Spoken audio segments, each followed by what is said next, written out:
produce the water, the energy. The energy is stored in these two batteries. So all the energy here is from the sun, from the solar panels. This is our doser. It comes inside here.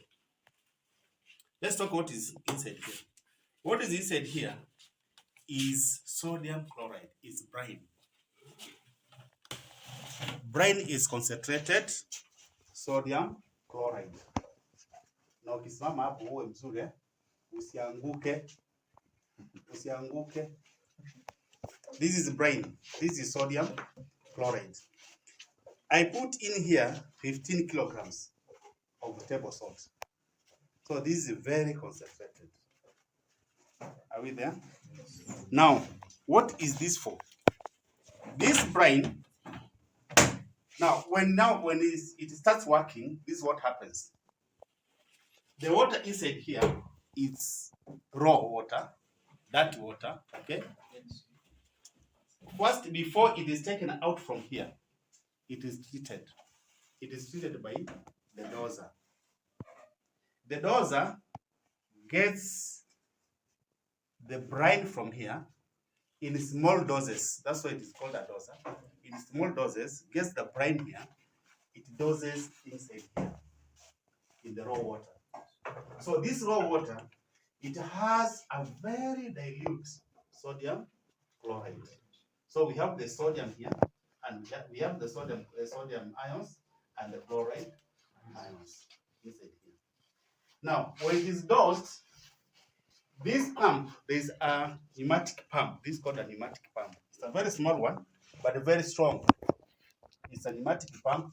Ndio sababu nasema nataka watu waone.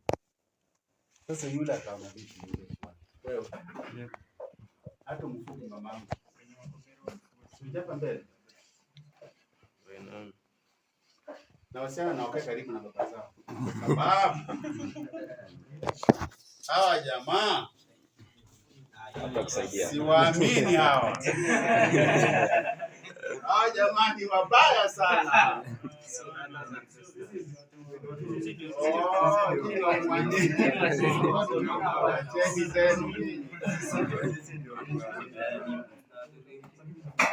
Okay, let's continue. So this is a ukisimama nimekuambia usianguke. This is a pump, a pneumatic pump. This pump, it pumps out the water from the main tank. It takes the raw water now from here. It takes the raw water. If it is on, it takes the raw water all through to this. This is a flow meter. If you check the way it is going, this is a flow meter. Okay? So the raw water comes. What is the use of the flow meter? The flow meter is to tell us the flow rate. It's just to give us the flow rate of how much water is being pumped out of the reservoir. So the water comes. I want us to go. The water comes. It is here. It is here. It is here. It is this one here. It is entering this gadget.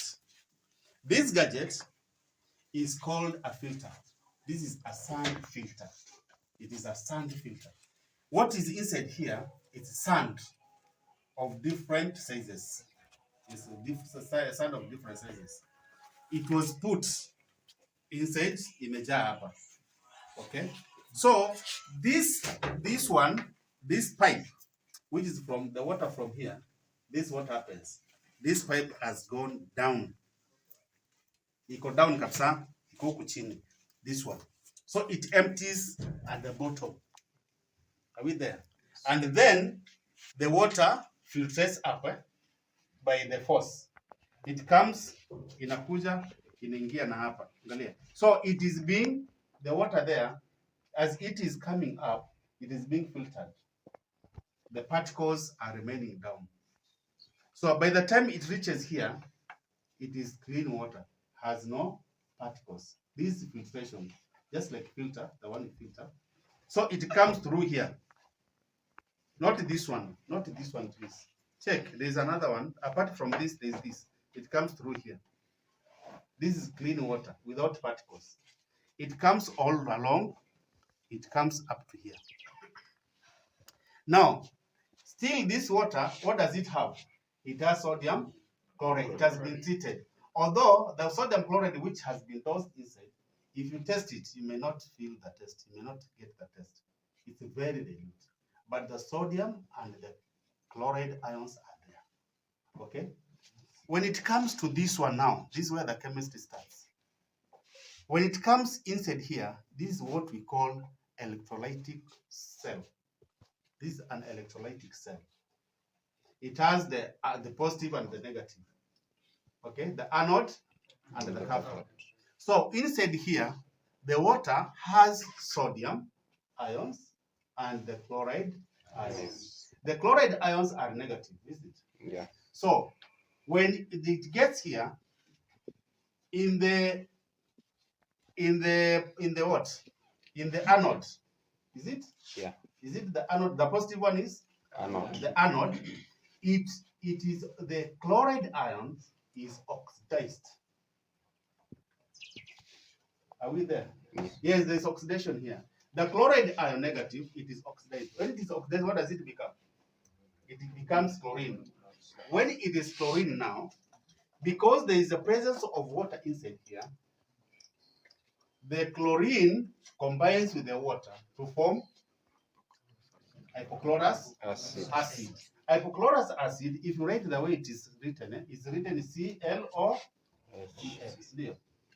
So the oxygen in between the two, it's very unstable. Okay, it is very unstable, such that if it comes into bump into with any organism, it is removed. If you remember your form 2, is it? Form 2. Form No, 3. No. Is it form 3? Where you are? Yes, it is form 3. When you are talking about the chlorine and its components. Yeah. Yes, chlorine and its component. The chlorine, when the chlorous acid is formed, the chlorine here becomes very weak. It's very unstable, such that it can be used to decolorize. As a bleaching agent. Very good. As a bleaching agent. So the same thing happens inside here. The hypochlorous acid, the oxygen of the hypochlorous acid, when it comes into contact with any pathogen, it oxidizes the pathogen. The pathogens are oxidized. When they are oxidized, they die. Okay, that is bacteria, either bacteria, protozoa, all those, they die. Now, here, the water within here, all of that one happens, and it happens at a very high speed. It's a very high speed. The microorganisms are so micro, and the oxygen is submicro. So, finding each other is so easy. Okay? By the time the water comes out through here, the water is clean. One, it does not have suspension. That is debris, small particles. They have been removed here in the filter for filtration. Then the microorganisms have been killed in the electrolytic cell. The water is taken up. We have a tank up there. The water which is stored up there, it's clean. No microorganisms, no what? No particles. Very clean water. Now, this filter, after some time, it's full of particles. Yeah, there are so many particles, a lot of maybe sand or something, or leaves, particles of leaves is here. It has a special, it's automatic, it cleans itself. After some time, there are sensors. It will sense that inside here there are sensors. It will sense that inside there is a lot of debris. So it closes this. First, it closes the inlet. It closes the inlet. It's automatic. If you can see that diagram there, you can be able to read the diagram. It closes the inlet, and then it closes the outlet. Automatic. Then it opens. It closes the inlet and it closes the outlet. Then it opens what we call backwash. it lets in water and it closes this, and then the water is pumped out. It's pumped up. It depends. All the water, the debris, or everything is pumped up through this pipe to the outside. So this pipe, it carries very dirty water. That is the backwash. All the debris and all the things for cleaning this, it goes out. Now, here there is a lot of chemistry and also IT. There's a lot of chemistry and a lot of IT. As in these sensors, that is electronic. Eh? These sensors, they sense. Like this sensor, one, it will dose water in the sodium chloride inside, and it will also sense the level of this water inside here. Okay. We have up there that that's the storage tank. The storage tank, it has sensors.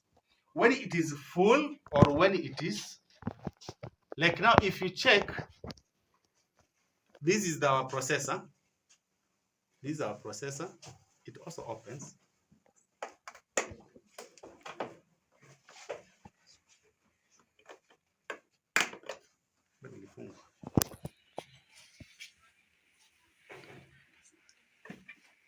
I think somebody did something. Okay, you can still see here. This is our microprocessor. The microprocessor here, it will tell us, it also senses whether the water up there is clean or not clean. It will tell us. When it writes or it says not okay, it means the water there is not clean. We have sensors there. You will see some sensors like this, pipes like this one. These are the sensors which have gone up there. It can also tell us how much the cells, either the cells are working or not working. It tells us also whether the power, the solar panels, whether they're okay or not. It can also tell us the flow rate. All these are sensors from here up to here. They are sensors. These are sensors. All these are sensors. Now this one here is a meter to tell us how much water has been taken out. We have like a small pump also here. Apart from the pump which is pumping here, because by the time we fike hapa, the pressure is low, we have a small pump inside here to pump the water up. This is just a meter like another. This one here is also a sensor or a display. This one will show us, it shows us if there is any problem in the system. Like now it is saying there is an error 4002. That's an error. So the 4002 could be an error inside here, or could be an error inside here, or could be an error in that controller. Okay? So I have to go check what is 4002. And then we see how to rectify it. Why is it not working now? Who can guess?